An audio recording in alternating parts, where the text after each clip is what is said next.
शहजादी को फांसी दे दी गई है। आज से करीब 10 दिन पहले मैंने एक वीडियो बनाया था, उसमें बताया था कि कैसे यूपी की रहने वाली एक लड़की यूएई में काम करने जाती है और वहां वो फंस जाती है। उस पर एक बच्चे को जबरन मारने का आरोप था और अब उसे कोर्ट ने सजाए मौत का फरमान सुना दिया है। वीडियो के एंड तक बने रहिएगा, सारी इन्फॉर्मेशन मैं आपको प्रोवाइड कराऊंगा। दोस्तों, कैसे हैं आप लोग? मेरा नाम है इमरान मलिक। अगर आप इस चैनल पर नए हैं तो चैनल को सब्सक्राइब कीजिएगा, बेल आइकन दबाना ना भूलिएगा। दोस्तों, आज से करीब 10 दिन पहले मैंने एक वीडियो बनाई थी। उस वीडियो में मैंने बताया था कि यूपी के दमोह की रहने वाली एक लड़की, कैसे उसका फेस जल जाता है बचपन में, कैसे वो काम करते हुए पानी उसके चेहरे पर गिरता है और उसके बाद वो ऐसे ही उस चेहरे के साथ बड़ी होती है। उसको फिर एक लड़का मिलता है फेसबुक के जरिए, वो उसको अबू धाबी में पहुंचा देता है और वहाँ वो हाउसमेट का काम करती है। और आज एक खबर आई है कि उसी शहजादी को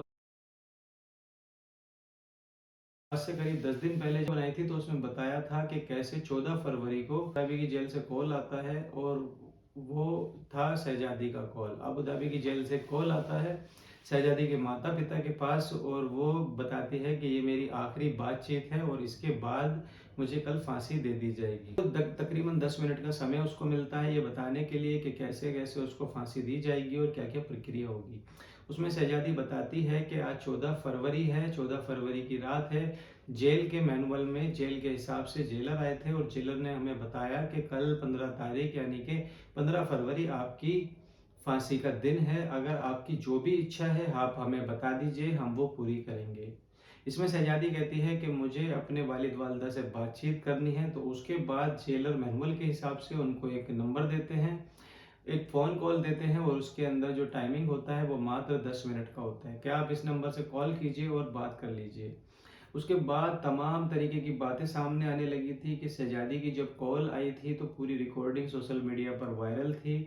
लगातार लोग मांग कर रहे थे कि उसको बचाना चाहिए, क्योंकि उसके ऊपर एक बच्चे को जबरन मारने का आरोप लगा हुआ था। उसके बाद जब शहजादी की ये कॉल होती है, शहजादी उसमें कहती है कि अब अपने अम्मी अब्बू से कि ये आज हमारी आखिरी कॉल है, इसके बाद हमारी आपसे बात कभी नहीं हो पाएगी और 15 फरवरी को हमारी फांसी की सजा है। उसके बाद उसके वालिद साहब दिल्ली एम्बेसी जाते हैं। दिल्ली एम्बेसी जाने के बाद तमाम बड़े अधिकारियों से बात करते हैं, वहाँ पर अपनी अर्जी दाखिल करते हैं कि कैसे पता चल जाए कि शहजादी के साथ आखिर क्या हुआ है, शहजादी को फांसी हो गई है या शहजादी को अभी फांसी नहीं हुई है, तो आगे की क्या प्रक्रिया। लेकिन उनको निराशा ही हाथ लगती है और निराशा हाथ लगने के बाद वो हताहत होकर राष्ट्रपति जी को मेल पत्र लिखते हैं, प्राइम मिनिस्टर जी को पत्र लिखते हैं, लेकिन कहीं से कोई सहायता नहीं हो पाती। उसके बाद थक हार कर वो एक वकील हायर करते हैं और वकील साहब एक दिल्ली हाई कोर्ट के अंदर अर्जी दाखिल करते हैं और साथ में बताते हैं कि इनकी एक बेटी जो कि यूएई के अबू धाबी की एक जेल में बंद है और उनके ऊपर बच्चे को जबरन मारने का आरोप है।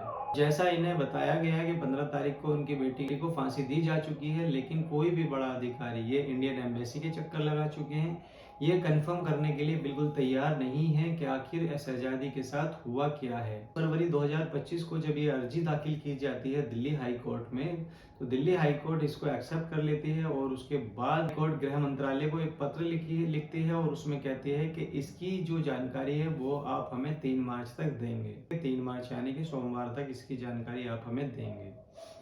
उसके बाद इंडियन एम्बेसी लगातार कांटेक्ट करती है यूएई की सरकार से, यूएई के ऑफिशियल से, लेकिन वहां से कोई जानकारी नहीं मिल पाती है शहजादी के साथ आखिर क्या हुआ है। वो लगातार एम्बेसी जो यूएई के अंदर है वो लगातार यूएई सरकार से ये कंफर्म करना चाह रही थी, वो लगातार यूएई के ऑफिशियल से जानकारी लेना चाह रहे थे कि आखिर शहजादी के साथ हुआ क्या है, क्योंकि आखिरी बार जब उसने तो 14 फरवरी को उसने कॉल की थी। उसमें 2023 पहली बार जब उन्होंने मदद मांगी थी शहजादी के अब्बा ने और एम्बेसी ने इसमें मदद भी की थी। शहजादी के ऊपर जो एक हत्या का इल्जाम था, एक बच्चे का इल्जाम था यूएई के अंदर, एम्बेसी के जो एक काउंसल्स थे, जो ऑफिशियल थे, वो लगातार वहाँ की यूएई की ऑफिशियल से इजाज़त मांग रहे थे।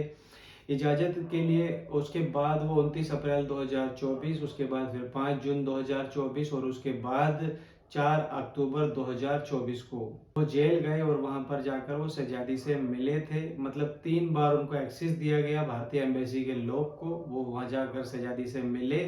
29 अप्रैल 2024, 5 जून 2024 और 4 अक्टूबर 2024 को।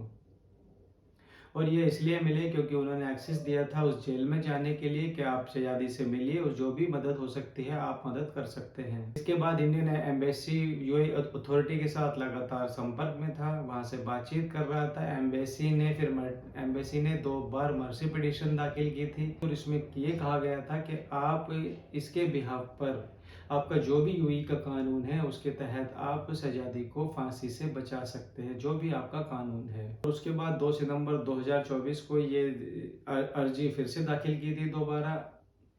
आप अपने कानून के हिसाब से शहजादी को माफ़ी दे सकते हैं, यानी कि उसको माफ़ी आप दे दें। तो एम्बेसी ने इसके अलावा तमाम लीगल मदद शहजादी को देने के लिए उनके वादा किया था और एक लॉ फॉर्म, पूरी तरीके से लॉ फॉर्म को हायर किया था, कानूनी कंपनी को हायर किया था और पूरी तरीके से उसकी जानकारी दी थी। और यूएई की जुडिशल अथॉरिटी है वहां तक भी अपनी पहुंच बनाई थी। उसके बाद यूएई की गवर्नमेंट से भी एम्बेसी ने कांटेक्ट करने की कोशिश की कि शहजादी को मर्सी पिटीशन दे दी जाए, लेकिन शहजादी को मर्सी पिटीशन दे नहीं गई। और उसके बाद उन्होंने शहजादी के जो वालिद साहब थे उनसे भी लगातार बातचीत की, उनको भी भरपूर मदद देने की कोशिश की और शहजादी को जो भी वहाँ रिक्वायरमेंट थी, जिस तरीके की कानूनी सलाह थी, वो कंपनी हायर की और वहाँ लीगल मदद दी, लेकिन शहजादी को मदद नहीं मिल पाई। और उसके बाद 3 मार्च 2025 को शहजादी की डेथ की खबर थी, वो दिल्ली हाई कोर्ट में दी गई।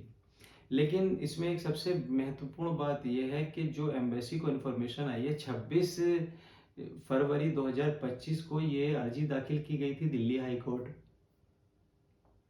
और यूएई की गवर्नमेंट ने, यूएई की ऑफिशियल ने 28 फरवरी 2025 को इंडियन एम्बेसी को, जो कि यूएई के अंदर है, उनको इन्फॉर्मेशन दी कि हमने 15 फरवरी को शहजादी को फांसी दे दी गई।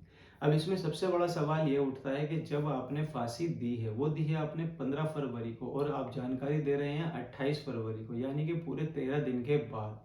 तो 13 दिन के तक आप कहाँ थे?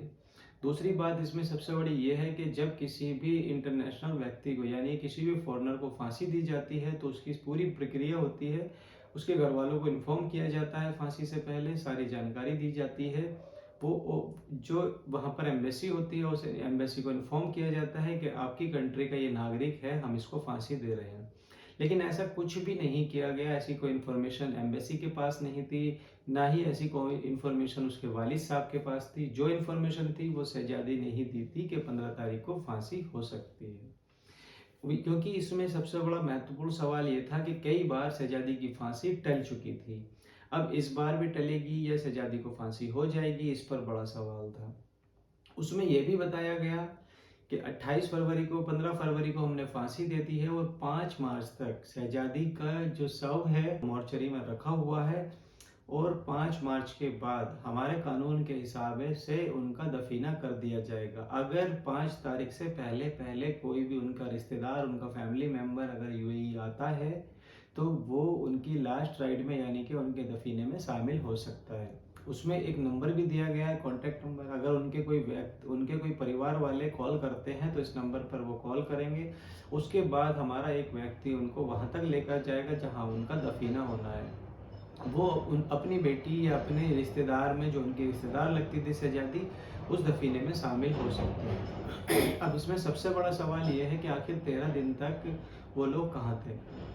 13 दिन तक ये जानकारी क्यों नहीं दी गई? और वो आज दिल्ली हाई कोर्ट में सारी जानकारी साबित हुई है, सारी जानकारी दिल्ली हाई कोर्ट में दी गई है विदेश मंत्रालय के द्वारा कि शहजादी को 15 फरवरी को ही फांसी दे दी गई है। तो दोस्तों, इस कहानी को सुनाने का मतलब ये नहीं है कि बिल्कुल भी आपको परेशान करना, आपको दुख पहुंचाना, बल्कि इस कहानी को सुनाने का मकसद ये है कि कैसे एक लड़की जो पैसा कमाने के लिए यूएई गई थी, अपनी ज़िंदगी सुधारने के लिए यूएई गई थी, लेकिन आखिर में उसको क्या मिला? एक बच्चे के कत्ल के इल्ज़ाम में उसको मौत मिली।